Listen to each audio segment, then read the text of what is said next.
Welcome to the project demonstration of IoT flight parameters monitoring and alerting system by using Raspberry Pi. So in this project we are using AES algorithm to monitor the parameters and IoT to send the email alerts to the registered email ID. So here the AES algorithm purpose is like whenever these parameters of related to the flight, nothing but the humidity and temperature from this DHT11 sensor, and BMP 180 will provide us the pressure values in kilopascals, and gas sensor will provide us the gas leakage data, say LPG gas leakage or any harmful gas leakage detection in terms of ppm, that is a parts per million. So this data will be converted into serial data, as our Raspberry Pi 3 B Plus doesn't consist of inbuilt analog to digital converter. So that's why we are using Arduino Uno to convert this analog data coming from this sensor to the serial, and that serial data will be read by this Raspberry Pi, and it will decode the data first, means humidity and temperature separately, humidity in percentage, temperature in degree centigrade, and then pressure in kilopascals, and in gas leakage in ppm, parts per million, and that will be displayed initially on the LCD screen. Then it will encode that using AES algorithm encryption, and the encrypted data will be sent to the HTML browser, and there we are going to decrypt the data with 128 bits of key. Then the decrypted data will be displayed on the screen directly on Google Chrome. Okay, and also if is there any abnormality detected, coming to the abnormality ratings, for humidity we set the limitation for 75, and temperature for 43 degrees centigrade, and pressure for 98 kilopascals, and for this gas leakage we set the limit for 800 parts per million. So these are the threshold values. So whenever threshold value crosses, then the system will send the email alerts to the registered email ID. That can be the anywhere access from the world, we can access the alerts.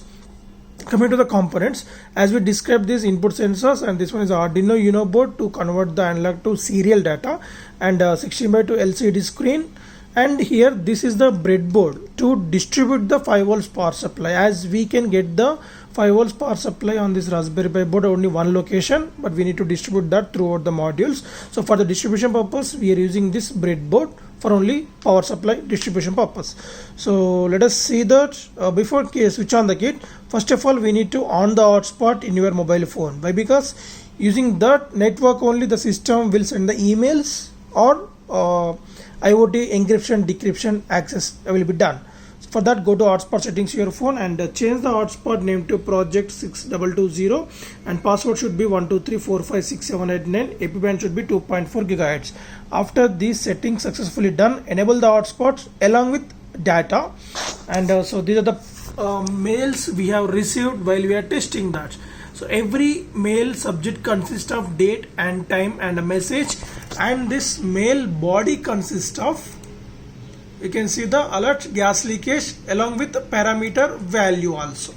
Right, now let us see that demonstration after enabling the hotspot and data. Now on the power supply to the kit.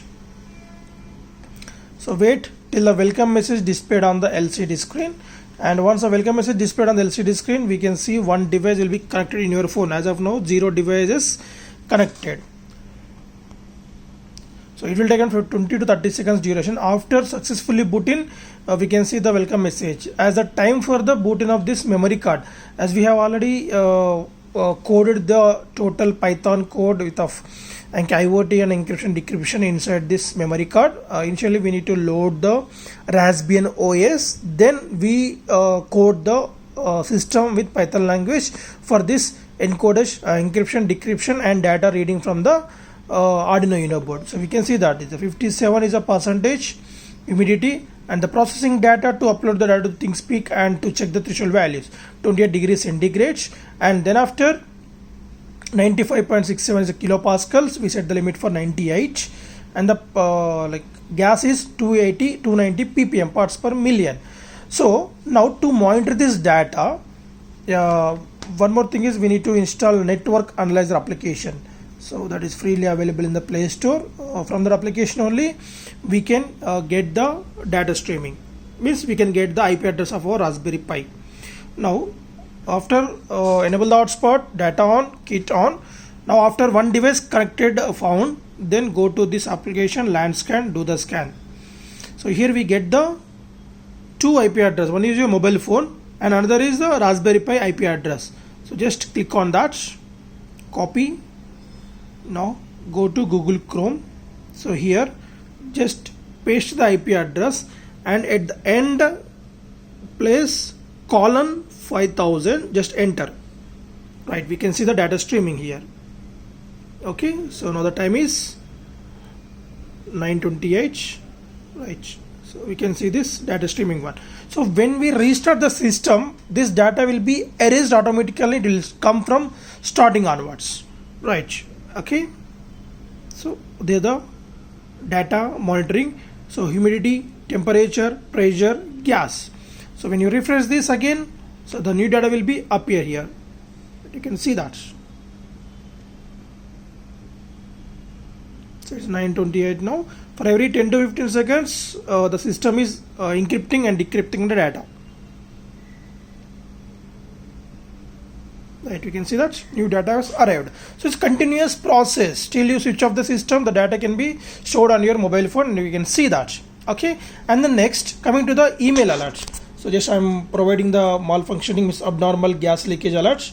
So whenever we provide the gas, just press little bit as a green light got switched on, and on the LCD screen you can see that. Right, it's 1800 ppm now, gas alert. So now the system will send the email alerts. You can see that at the end also. After sending the mail, you can see that 1816 ppm got stored data. Now coming to the email alert, right? So we got the just now one email. Just click on that. So 1816, right? We got that. Next, coming to the humidity, it's a bit complex to increase the humidity. Just we need to blow the hot air on the sensor. Let me show you that. You can observe the sensor data here also. Right. Right, humidity alert. I set the limitation for 78. So now it is 79. So wait for the new mail arrived into the system. Right, so we got the email alert also here, 79%. And coming to the same, temperature increasing also, because we are using the real-time temperature sensors. So we got this here, 78%. So to increase the temperature,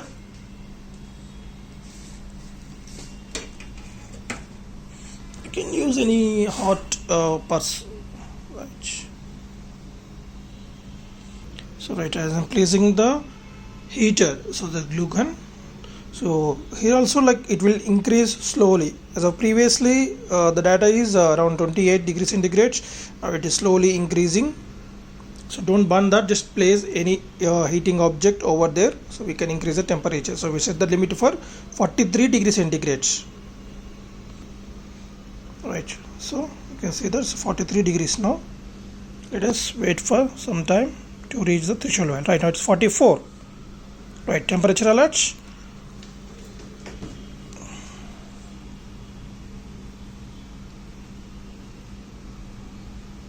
You can see that temperature 43, and right, we got the mail alert also here.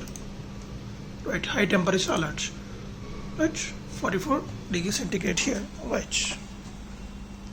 So till that, the system is continuously sending email alerts till it's coming to the normal values.